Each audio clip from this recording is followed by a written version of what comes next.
Hola hermanos, el día de hoy 30 de abril del 2024, se nos terminó el mes de abril, oigan, se nos termina este mes tan bello que ha sido marcado lógicamente porque hemos celebrado prácticamente todo el mes de la Pascua, ¿no? Lo hemos tenido todo este mes pues como celebración pascual. Termina este mes, pues, este martes de la quinta semana de Pascua, con la celebración, hoy es día de San Pío V. Cuidado, él realmente muere un 1 de mayo de 1572. Lo que pasa es que acuérdense que mañana, pues, es memoria de San José Obrero y entonces se traslada la celebración al día entero, al día libre más cercano. Entonces, por eso se coloca ahí el 2 de mayo, es día de San Atanasio, entonces no queda. O sea, por eso se coloca el día anterior, el 30 de mayo. Antonio Michele Gisleri, nacido en bueno, cerca de Alessandria, en un pueblito que se llamaba Bosco, en el año 1504, probablemente en enero de 1504, de una familia noble, pero vamos, de agricultores, de gente trabajadora. No se trata ahí en el caso de él de que venía de alcurnia ni nada de esto, no, al contrario. A los 14 años ingresa con los dominicos en la orden de predicadores y pues bien, es muy bonito, ¿no? Porque estudia primero estudia en varios lugares, pero termina en Bolonia y en Bolonia pues se doctora, realmente lo que sería un doctorado, digamos, hoy en día, se ordena sacerdote en 1528 y luego se va a Pavía. En Pavía, algunos dicen Pavía, Pavía, estará durante una buena parte, casi 15 años, más de 15 años, como profesor de filosofía, de teología, y luego se dan cuenta en Roma, el Papa Pío III lo manda a llamar porque se trataba de una persona recta, o sea, de una persona con una conciencia realmente extraordinaria, y entonces lo mandan a llamar a Roma para que participe precisamente como inquisidor. Y entonces, ahí ya para 1550 es llamado a Roma y ahí quedará. El título realmente es comisario, fíjense, era comisario de la Santa Inquisición, de la Sagrada Inquisición. Luego, bueno, igual, el Papa Pío IV lo nombra obispo en Mondovi, allá en el norte de Italia, allá en el Piamonte. Pero hace un trabajo extraordinario, o sea, pone orden, realmente va dándole pues todo el sentido a aquello y lo nombra no solo en 1561, no solo lo nombra primero obispo, sino luego lo nombra cardenal. Y en el 56 es nombrado obispo y luego en el 57 es nombrado cardenal. Y ya para el cónclave de 1566, después de la muerte de Pío IV, que muere en enero de ese año, pues es elegido como papa. Va a ser papa durante 5 años, ¿no? Porque va a morir en 1572, pero el trabajo que hizo este hombre, extraordinario. Miren, importantísimo su mediación y el trabajo que hace logrando la paz, sobre todo estamos en plena reforma protestante, estamos en la mera reforma católica. Recuerden que recién en 1563 ha concluido el Concilio de Trento, a él le va a tocar implementar el Concilio de Trento, por eso la importancia de la liturgia para él, el misal de San Pío V tan importante que lamentablemente lo invocan de tan mala manera algunos de los conservadores dentro de la iglesia, el catecismo de la iglesia católica fundamental para frente a las herejías de la época, no decir las cosas con toda claridad. Luego, como les digo, la mediación que él hace en esta época es la época, pues, en su elección, en la época de la elección, donde pues se reúne la famosa Dieta de Habsburgo, en la que, bueno, es donde se plantea, digamos, la existencia ya el reconocimiento de los luteranos como tal, y bueno, insisto, gran reformador, realmente se trata de un gran reformador de la iglesia, que ya les digo, va logrando también, es importante el papel de él con Catalina de Medici, por ejemplo, en Francia, para lograr detener el avance de los hugonotes, el avance ¿cómo se llama?, de los protestantes ahí.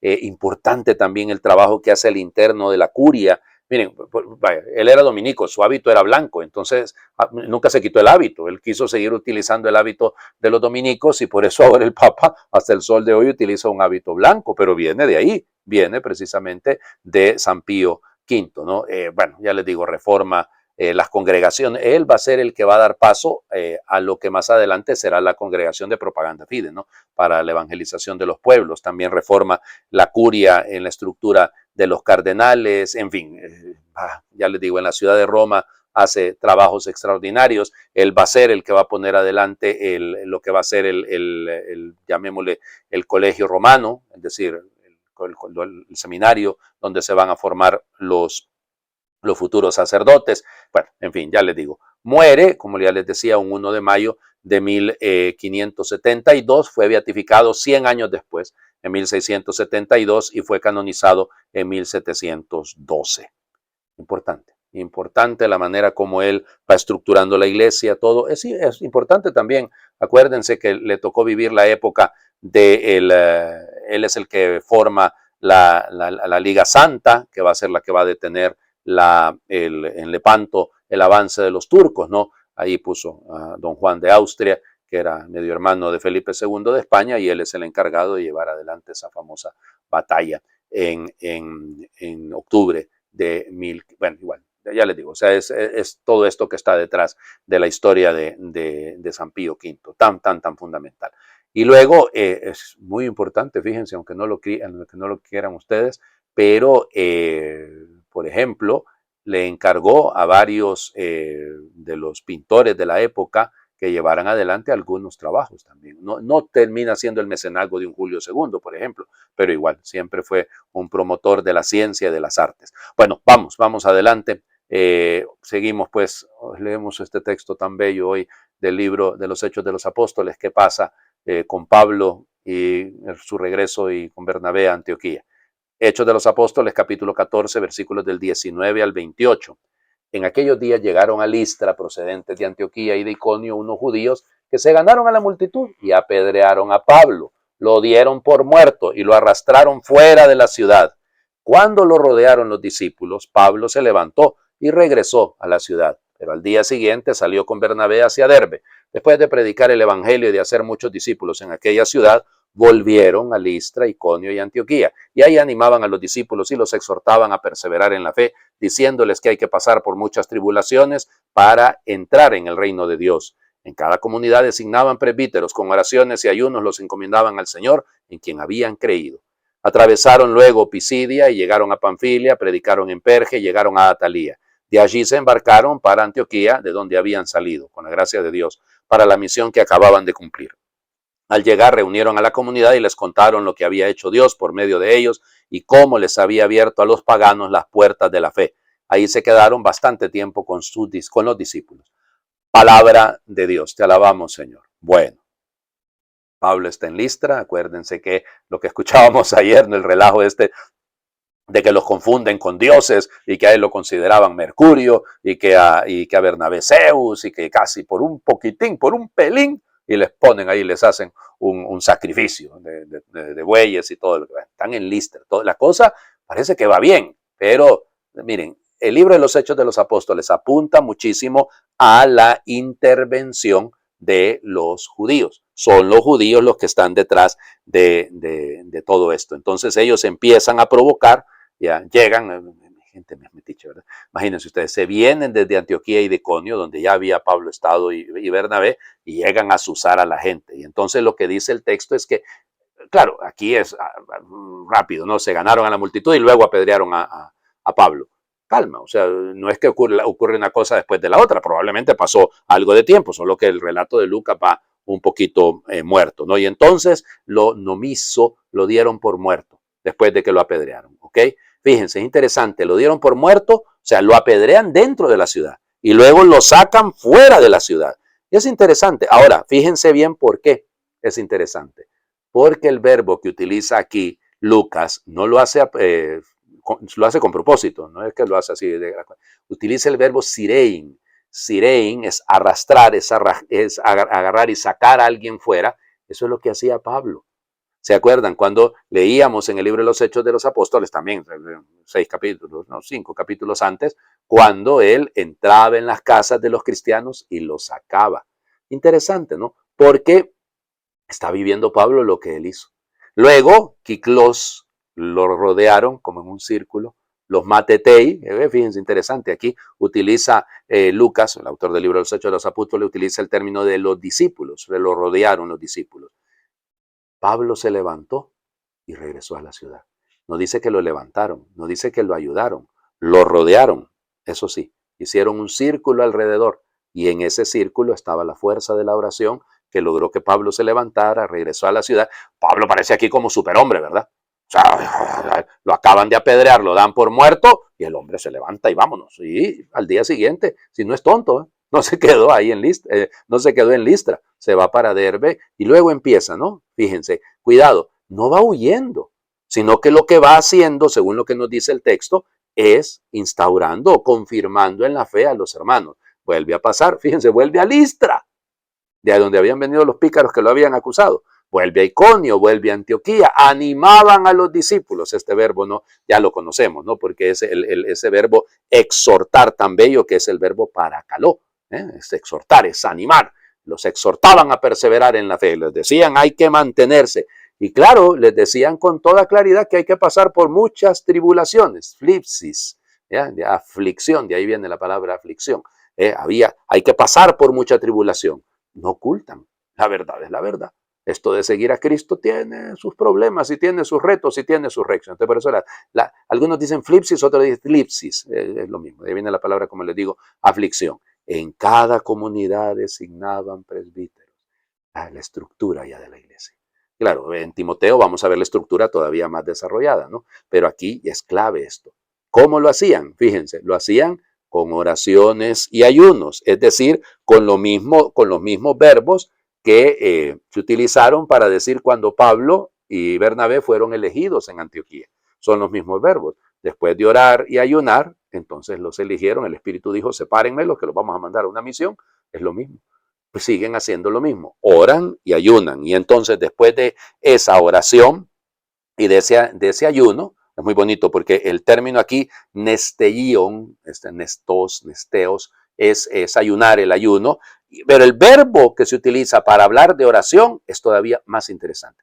Yo no tengo aquí el tiempo para ponerme a hacerles la gran explicación, pero ese prexeosemenoi, ese proseuxamenoi, o sea, es decir, es ese sentido que orar es hacia afuera, no examenoi. Ya, bien, entonces bien, es orar, es pedir por alguien hacia afuera. Eso es el sentido en el fondo del texto.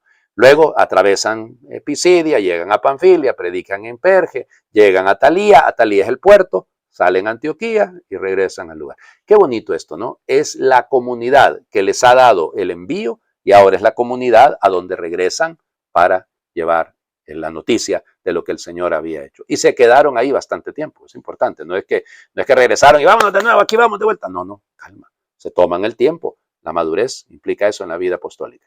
El Evangelio es continuación del de ayer, ¿no? Después, solo que, vamos, si lo quieren, yo hubiera leído de una sola vez junto lo del anuncio del envío del Paráclito, el otro Paráclito, porque Jesús es el Paráclito, el otro Paráclito, para indicar lo que sigue, pero igual, vamos.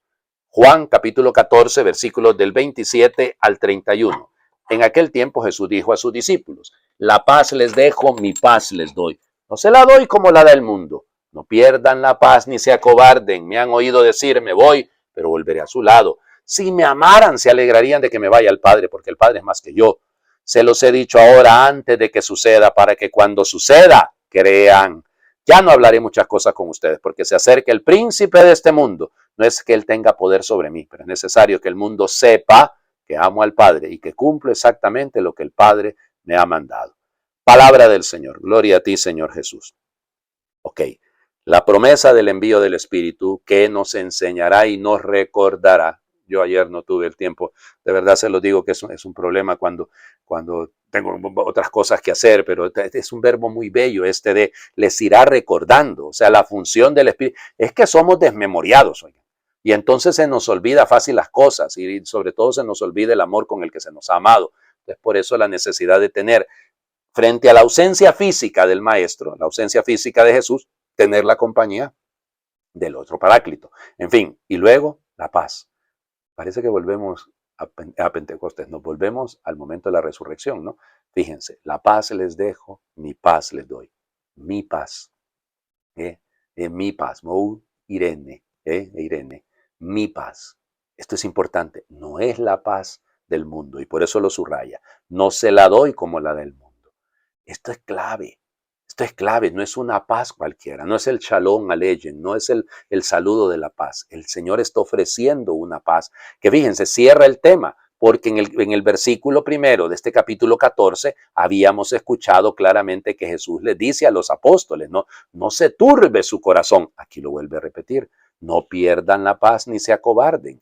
Eso es. O sea, volvemos a aquel tarasos, acuérdense, ¿no? Ese verbo griego que es la aflicción, el miedo fuerte, ¿no? Eso es. Entonces, cuidado, no se acobarden, no pierdan la paz, manténganla.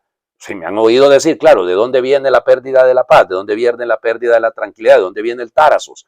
Viene de que me escucharon decir que me voy al Padre. Pero hombre, pero más bien alégrense. Alégrense que me vaya al Padre. Ya lo ha dicho, me voy a prepararles un lugar para que donde yo esté también estén ustedes. Claro, oírlo decir no es tan fácil como sentirlo. Perdón, pero es cierto. O sea, claro, viene el momento de la cruz. Entonces ese es el miedo, ¿no? Y claro, él anuncia el Señor que hay un arjón, hay un poder, que es el de este mundo, que bueno, no es que tenga poder sobre él, cuidado, ahorita el príncipe de este mundo va a ser de las suyas. Pero cuidado, esto no es el fin. El mundo necesita saber que yo amo al Padre y que hago lo que Él me ha mandado. Y se lo digo esto para que cuando las cosas sucedan, crean. No está haciendo el Señor de vaticinador, sencillamente está haciendo lógico. Esto es, el amor por el Padre, el amor que le tengo al Padre, implica llegar hasta las últimas consecuencias. Esta última consecuencia es mi muerte, pero mi muerte para dar vida. Y por eso es necesario este day, es necesario que el mundo sepa que amo al Padre. Qué bonito. Amar es entregarse, olvidándose de sí, va a decir aquel canto tan bello. Les invito a hacer oración para pedir la paz. Danos, Señor, aquella paz extraña que brota en plena lucha como una flor de fuego, que rompe en plena noche como un canto escondido, que llega en plena muerte como el beso esperado. Danos la paz de los que andan siempre desnudos de ventajas, vestidos por el viento de una esperanza núbil, aquella paz del pobre que ya ha vencido el miedo, aquella paz del libre que se aferra a la vida, la paz que se comparte en igualdad fraterna como el agua y la hostia. Amén.